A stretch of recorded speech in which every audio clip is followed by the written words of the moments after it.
जैकली का नाम सुनते ही बहुत से लोगों को एक लूजर लड़का याद आता होगा जो हमेशा पिटता रहता है, लेकिन तुम लोगों को ये नहीं पता कि वो असल में कितना ज्यादा पावरफुल है। तो इस वीडियो में हम बात करने वाले हैं जैकली के इंट्रोडक्शन के बारे में, जैकली के पास्ट के बारे में, जैकली के प्रेजेंट के बारे में, जैकली के फ्यूचर के बारे में, एज इन फ्यूचर में वो कितना पोटेंशियल होल्ड करता है और कितना ज्यादा पावरफुल हो सकता है। और वीडियो स्टार्ट करने से पहले मैं एक चीज बताना चाहता हूँ कि मेरे चैनल पे 2 कॉपीराइट स्ट्राइक्स आ चुकी हैं और अगर एक और आई तो चैनल डिलीट हो सकता है। बट मुझे इन कॉपीराइट स्ट्राइक से बिल्कुल भी घंटा फर्क नहीं पड़ता, क्योंकि मेरे लिए जो एक्चुअल चीज वर्क करती है वो है तुम लोगों का लव और सपोर्ट, जो कि तुम बहुत ज्यादा देते ही हो। तो बस थोड़ा सा सपोर्ट और दिखाओ और मेरा दूसरा बैकअप चैनल को सब्सक्राइब करके रखो, क्योंकि उस पे भी वीडियोस आने वाली हैं और मैं आज के बाद लुकिज्म या फिर और कोई मानव एक्सप्लेनेशन उसी चैनल पे डालने वाला हूँ, तो उस चैनल को भी सब्सक्राइब कर लो।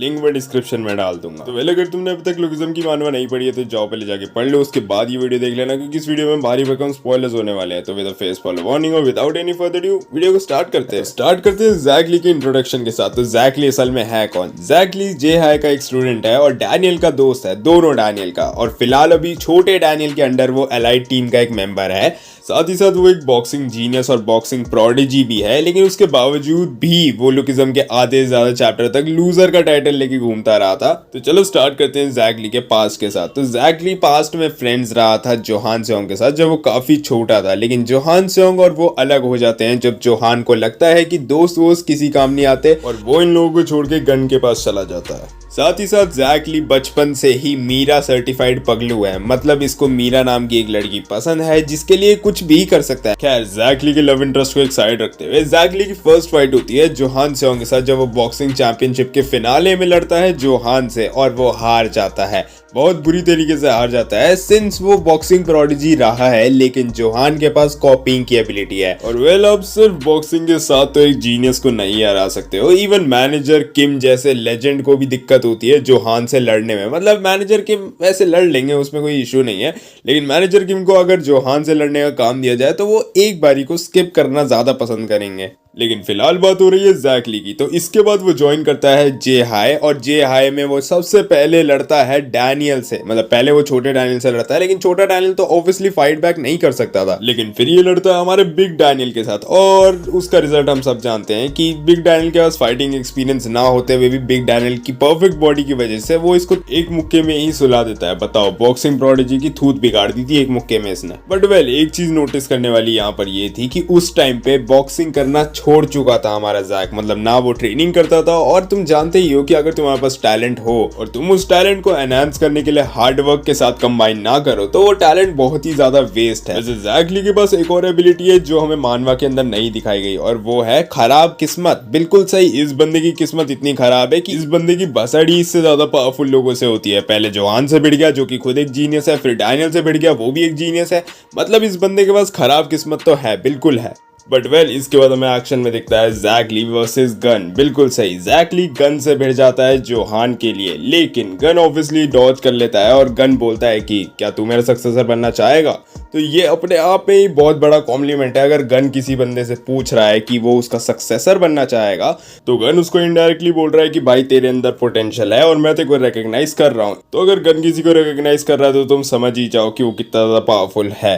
इसके बाद जहाँ पर जैकली हमें मेजर एक्शन में दिखता है वो है हॉस्टल आर्क, जहां पर हमें फर्स्ट फाइट दिखती है जैकली वर्सेस डैनियल। और जैकली वहां पर सीरियसली बॉक्सिंग की प्रैक्टिस करना स्टार्ट कर देता है। मतलब जब जैक को रियलाइज होता है कि वो और दोस्तों में बहुत ज्यादा वीक है और वो हमेशा हारता रहता है फाइट्स के अंदर, तो वो वापस से बॉक्सिंग की प्रैक्टिस करना स्टार्ट कर देता है। और उसके बाद वो चैलेंज करता है डैनियल को, जिसको मान सकते हैं कि वो डैनियल को चैलेंज इसलिए करता है क्योंकि उसकी ईगो आड़े आ रही होती है कि वो डैनियल को कभी हरा नहीं पाता। डैनियल एक काइंड ऑफ जीनियस है, तो वो जोहान का गुस्सा डैनियल पे उतार रहा होता है, क्योंकि सिंस जोहान और डैनियल सेम एबिलिटी शेयर करते हैं तो उसको लगता है कि अगर वो डैनियल को हरा पाएगा तो वो जोहान को भी हरा पाएगा और उसको अपने साथ ला पाएगा ये गैंग वॉर वगैरह से हटवा के। बट रिजल्ट क्या होता है, डैनियल सीरियसली फाइट भी नहीं कर रहा होता है जैक से, जैक के अटैक्स को बस डॉज कर रहा होता है। और जैक बहुत ज्यादा डेस्परेटली फाइट कर रहा होता है क्योंकि उसको जीतना है डैनियल से। बट ऑफ कोर्स वो डैनियल को कैसे ही हरा पाता है, क्योंकि डैनियल के पास परफेक्ट बॉडी है। मतलब सीरियसली आप परफेक्ट बॉडी वालों को कैसे ही हरा पाओगे सिर्फ बॉक्सिंग के सहारे।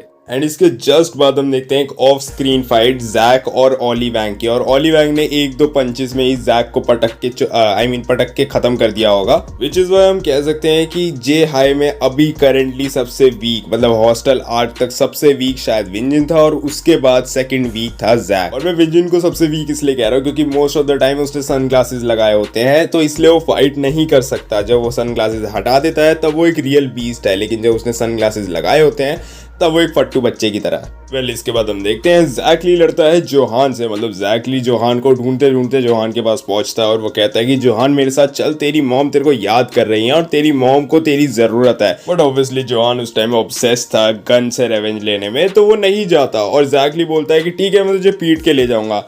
और पिटता कौन है? जैक ली। इस छोटी सी फाइट में जोहान उसको फिर से उसकी औकात दिखा देता है, और ये दूसरी बार हो रहा है जब जैक और जोहान का मैच हो रहा है और जोहान उसको उसकी औकात दिखा रहा है। इस बार तो कुत्ते की तरह पीटता है वो उसे, पर हमारा जैक मानने का वाला है, उसके तो बहुत लंबे वाला कीड़ा है, तो वो पहुंच जाता है वर्कर्स के थर्ड एफिलिएट के आर्क में जोहान से फिर से एक बार भिड़ने के लिए। और रिजल्ट क्या होता है? फिर से वही, जोहान इतना गंदा मारता है ना जैक को इस बार, मतलब जैक को इतनी बुरी तरीके से कूटता है कि जैक को सेल्फ हेट्रेड होने लग जाती है। और यहाँ पर चीजें चेंज होनी असल में स्टार्ट होती है जैक की बॉडी के पॉइंट ऑफ व्यू से, मतलब जैक की बॉडी बहुत ज्यादा हीट में चली जाती है और उसको थोड़ा सा हीट मोड का रियलाइजेशन होने लगता है। वेल इसके बाद जैक ली थोड़ी और ट्रेनिंग करता है और उसकी ट्रेनिंग इवेंचुअली पूरी हो जाती है, जहां पर उसका मास्टर बोलता है कि भाई मेरे पास और कुछ भी नहीं है तेरे को सिखाने के लिए, लेकिन हाँ जैक ली का फुटवर्क बहुत ज्यादा इंप्रूव हो जाता है। एट दिस पॉइंट वो बहुत ज्यादा फास्ट हो जाता है। वेल अगर तुमने लुकिज्म काफी ध्यान से पढ़ी हो तो तुम्हें पता ही होगा कि लुकिज्म में एक चीज बहुत पहले से सेटअप करी जा रही थी कि जैक ली की जो स्पीड है वो नॉर्मल ह्यूमन से बहुत ज्यादा है, मतलब Jack Lee as a boxing prodigy भी बहुत ज्यादा फास्ट है। वेल इसके बाद पिक्चर में आते हैं अनसन पब्लिक वाले लोग, और अनसन पब्लिक वाले लोग सियोल में आते ही बहुत ज्यादा भसड़ मचा देते हैं, और यहीं पे हमारे जैक की भसड़ होती है नंबर 2 ऑफ अनसन पब्लिक चैनिंग चोई से। लेकिन फिर से रिजल्ट वही रहता है, जैक हार जाता है। मतलब जब मैं इसके बारे में रिकॉर्ड कर रहा था ना, मुझे ऐसा लग रहा था कि यार ये कभी जीतता भी है, बट यहीं पर एक बहुत ही अजीब सी चीज होती है जैक की बॉडी में, और जैक को वही हीटनेस फील हो रही होती है अपनी बॉडी के अंदर। मतलब जैक सेल्फ हेट्रेड की वजह से क्रेजी मोड में जाना शुरू हो जाता है, और उसके बाद उसकी सबसे बढ़िया किस्मत तब होती है जब वो मिलता है जैकी ली से, जो कि एक्चुअली नंबर 3 होता है अनसन पब्लिक का, लेकिन वो थोड़ा बहुत वीक होता है चैनिंग चोई से। प्लस वो बहुत ज्यादा ईगोइस्टिक टाइप भी होता है। वो कहता है कि अगर तू चैनिंग चोई से हार गया तो मैं चैनिंग चोई से ज्यादा पावरफुल हूँ, जो कि वो नहीं होता है। एंड तब रिवील होता है जैक ली का क्रेजी मोड, जो कि है डर्टी बॉक्सिंग। मतलब जैक ली एक रिंग से बाहर आके जो बॉक्सिंग होती है, मतलब स्ट्रीट बॉक्सिंग टाइप जिसके अंदर कोई रूल्स नहीं होते, वो यूज करना स्टार्ट कर देता है। साथ साथ जब वो जैकी ली से लड़ रहा होता है वो चेन्स का भी यूज करना स्टार्ट कर देता है। वो अपने आर्म्स के अराउंड चेन्स को बांध के बॉक्सिंग के ग्लव्स की तरह यूज करता है, और जैकी ली का मुंह बिल्कुल ट्रेन के नीचे आए हुए सिक्के की तरह चपटा कर देता है। और फाइनली जैक की यहाँ से विनिंग स्ट्रीक स्टार्ट होती है, जहां पर जैक ने पहली फाइट जीती होती है किसी पावरफुल बंदे के अगेंस्ट। इसके बाद हम देखते हैं जैक ली को एक्शन में वर्सेस मैंडियॉक। मतलब जब वो मैंडियॉक से भिड़ने चला जाता है समिट आर्क में, एक्चुअली में वो जोहान को बचाने जाता है, लेकिन सीरियसली वो मैंडियॉक को काफी अच्छी टक्कर दे रहा होता है। इवन दो उस हाथी की जो एंड्योरेंस है वो बहुत ज्यादा होती है, तो उसको कोई घंटा फर्क नहीं पड़ रहा होता। उसको लगता है कि जैक एक मॉस्किटो है, क्योंकि अब इतने हाथी इंसान को तुम मारोगे तो क्या ही फर्क पड़ जाएगा। लेकिन यहाँ पे जैक को फाइट करते हुए देख डैनियल भी बहुत ज्यादा शॉक होता है। डैनियल कहता है कि कुछ मूव्स तो ऐसी हैं जो जैक ने अपने आप ही परफॉर्म कर लिया, और उसको तो कॉपी आती भी नहीं है, तो ये बंदा परफॉर्म कर कैसे रहा है। तो उसको पता लगता है जैक की इनेट एबिलिटी की वजह से वो ऐसा कर पा रहा है, मतलब जैक ने अपने मूव्स खुद बनाए हैं। तो वेल मैंडियॉक से कुटने के बाद थर्ड ईयर के कुछ बच्चे उसको इनकाउंटर करते हैं, और वो बताते हैं कि वो पहाड़ों में जाके एक मॉन्क से मिलेगा जो उसको बॉक्सिंग के बारे में बहुत कुछ सिखा सकता है,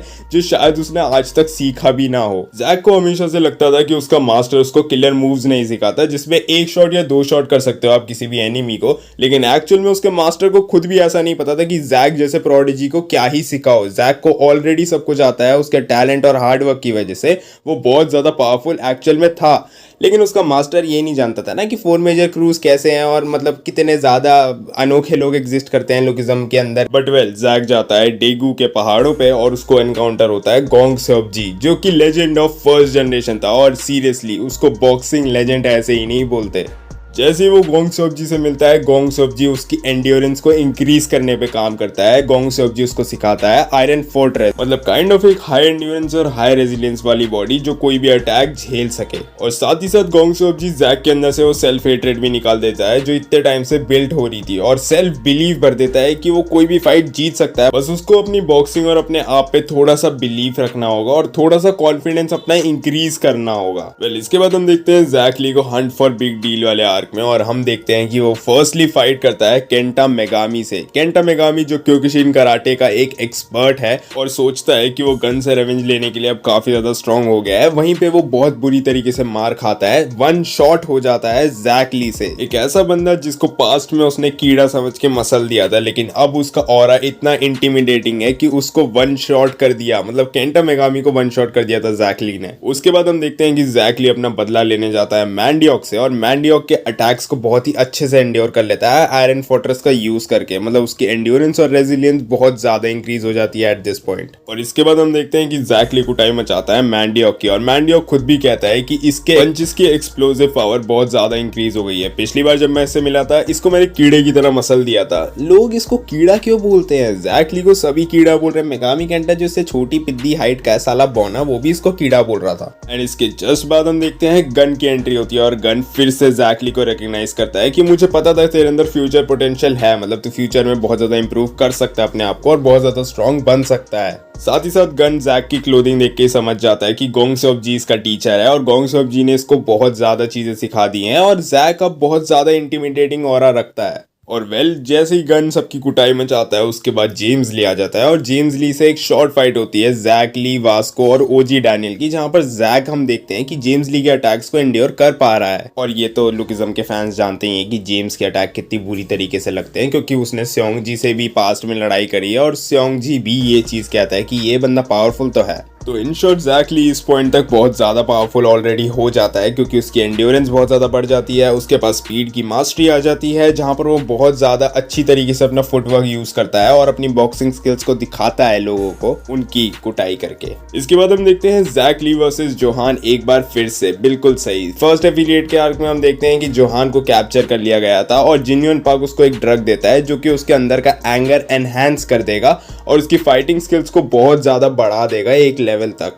जैक ली एनकाउंटर करता है जोहान को एज इन ड्रग्ड फॉर्म, और उसका टारगेट क्या होता है? जोहान को होश में लाना। पर जोहान होश में नहीं आ रहा होता है, क्योंकि जोहान को सामने जैक ली की बजाय गन दिख रहा होता है और उसको अपना रिवेंज पूरा करना होता है। तो इसलिए वो जैक ली को बहुत गंदी तरीके से कूटता है, लेकिन इस बार जैक हारता नहीं है। इस बार वो कामयाब हो जाता है जोहान को वापस होश में लाने में, लेकिन वहां पर जोहान हारता नहीं है। जोहान सिर्फ ड्रग के इफेक्ट से बाहर आता है। मीनवाइल जैक पूरी तरीके से एग्जॉस्ट हो जाता है जोहान को बस ड्रग के इफेक्ट से बाहर लाने में। तो इसका क्या मतलब हुआ? क्या जोहान यहाँ पे वीक था जैक से? बिल्कुल नहीं। जैक यहाँ पर पावरफुल तो था, ये तो मानना पड़ेगा, क्योंकि उसने जोहान के यूआई को भी संभाला था 10 सेकंड के लिए। बट जोहान चाहता तो आराम से निपटा सकता था जैक को इस पॉइंट पे भी, अगर वो अपनी सेंसेस में होता। अगर वो अपनी सेंसेस में होता तो उसको पता है एक्चुअली में अटैक कहाँ लैंड करना है, और वो जैक की शायद मूव्स भी कॉपी कर पाता। बट यहाँ पर हमने देखा था कि उसकी कॉपिंग की एबिलिटी काम नहीं कर रही थी, क्योंकि वो लिटरली अपने सेंसेस में नहीं था। तो जैक ने पहले से तो बहुत ज्यादा इंप्रूवमेंट दिखाई थी इस पॉइंट पे। एंड वेल, इसी के बाद आ जाता है बुसान आर्क, जहां पर हम देखते हैं जैक ली को असल में बुसान के 4 मेजर क्रूज में से एक बॉक्सर से लड़ते हुए, और सीरियसली जैक उसको बहुत अच्छी तरीके से काउंटर कर लेता है। बट दिक्कत वहां आ जाती है जब उसका मास्टर हाशिक सोंग आ जाता है जैक ली से लड़ने के लिए, और जैक ली अभी इतना ज्यादा पावरफुल नहीं था कि वो फर्स्ट जनरेशन से लड़ सके, मतलब फर्स्ट जनरेशन के किसी भी मेंबर से लड़ सके। और प्रोबेबली हमें यहीं पे पता लग जाता है कि जैक कितना ज्यादा पावरफुल है। जैक अभी बहुत ज्यादा पावरफुल तो है, लेकिन वो फर्स्ट जनरेशन के किंग लेवल से नहीं लड़ सकता, तो वो फर्स्ट जनरेशन के किंग लेवल से काफी नीचे आता है। मतलब हम जैक ली को फर्स्ट जनरेशन के वेरी लो टीयर में डाल सकते हैं, क्योंकि फर्स्ट जनरेशन के लोगों से वो लड़ तो सकता है, लेकिन उन्हें हरा नहीं सकता, टू बी वेरी ऑनेस्ट। और इसी चीज का प्रूफ हमें आगे मिल जाता है जब वो जेगुन्ना से लड़ने जाता है। जेगुन्ना से वो लड़ भी पाता है और जेगुन्ना के अटैक्स को डिफेंड भी कर पाता है, लेकिन ये तो हम सब जानते हैं कि जेगुन्ना वो सीरियस वाला जेगुन्ना नहीं होता। अगर वो सीरियस होता तो जैक की अर्थ ही उड़नी थी उस दिन। बट इसके बाद जैक लड़ता है कीटे किम से। मतलब कीटे किम को देख के इन लोगों को भाग जाना चाहिए था। क्या सोच रहे थे ये लोग कि ये कीटे किम को हरा भी पाएंगे? बट खैर कीटे किम इसकी स्पीड को तो रिकॉग्नाइज करता है, लेकिन वो कहता है कि अभी भी तू बहुत चीजें लैक करता है और आयरन फोर्ट्रेस को 2 सेकंड के अंदर तोड़ देता है। मतलब तुम समझ रहे हो, जैक अभी फर्स्ट जनरेशन के लोअर टीयर लोगों से भी नहीं जीत पा रहा है, तो ये अपर टीयर पे तो क्या ही कर पाएगा, कुछ नहीं। कीटे किम ने इसका 2 सेकंड में खेल खत्म कर दिया था। यही था जैक का अभी तक का सफर लुकिज्म के अंदर। मैंने वो सारी फाइट्स कवर कर ली जो जैक की अभी तक मेनली इंपॉर्टेंट थी उसके डेवलपमेंट के लिए। तो जैक ली अब कहाँ स्टैंड करता है? तो जैक ली अभी फिलहाल स्टैंड करता है फर्स्ट जनरेशन के लो टीयर मेंबर्स पे। अगर वो टॉप टीयर या फिर मिडिल टीयर फर्स्ट जनरेशन के मेंबर्स को काउंटर करने की कोशिश करे तो वो नहीं कर पाएगा, बहुत आराम से हार जाएगा। लेकिन आगे इन फ्यूचर ऑब्वियसली वो पावरफुल होगा और वो maximum to maximum first generation के किंग्स को टक्कर देने लायक तो हो जाएगा। फिलहाल इंचियोन आर्क में हमें वो देखने को नहीं मिला है, बस हमें उसकी एक कॉल मिली थी जो कि वो ओजी डैनियल को करता है कि अगर मेरी जरूरत पड़े तो एलाइट तुम्हारे लिए हमेशा यहीं पर है। बट हाँ, जैक अब हमेशा की तरह लूजर नहीं रहा है और साथ ही साथ जैक ने बुसान आर्क में कुछ ऐसा भी बोला था जो उसकी फ्यूचर पोटेंशियल को बहुत ज्यादा हाइप कर देता है। और उसने ये कहा था कि जो भी फ्लॉज है आयरन फोर्ट्रेस के अंदर मैं उसको कंप्लीट करूंगा और मैं मॉन्क की टेक्निक को और ज्यादा एनहांस करूंगा, which means Jack Iron Fortress को और ज्यादा एनहांस करेगा और आयरन फोर्ट्रेस की ड्यूरेबिलिटी शायद और बढ़ा दे कि वो कीटे किम जैसे लोगों के अटैक्स भी झेल पाए। And well with that being said हम भी वीडियो कहीं पे रैप अप करेंगे। तुम्हें क्या लगता है जैक ली कितना ज्यादा पावरफुल है? और अगर तुम्हें जैक ली को कहीं पे अभी करेंटली रखना पड़े या फिर रैंक करना पड़े तो तुम उसे कहाँ रैंक करोगे? अपने थॉट्स कमेंट सेक्शन में जरूर डाल देना। साथ साथ अगर मैंने कोई भी एबिलिटी या कोई भी इंपॉर्टेंट फाइट या मेजर फाइट जैक ली की मिस कर दी हो तो वो भी कमेंट सेक्शन में डाल देना। वीडियो अच्छी लगी हो तो लाइक कर देना, चैनल को सब्सक्राइब करे बिना कहीं मत जाना। मैं मिलता हूं अपनी नेक्स्ट वीडियो में। दिस इज मानवा सेनपाई एंड पीस आउट।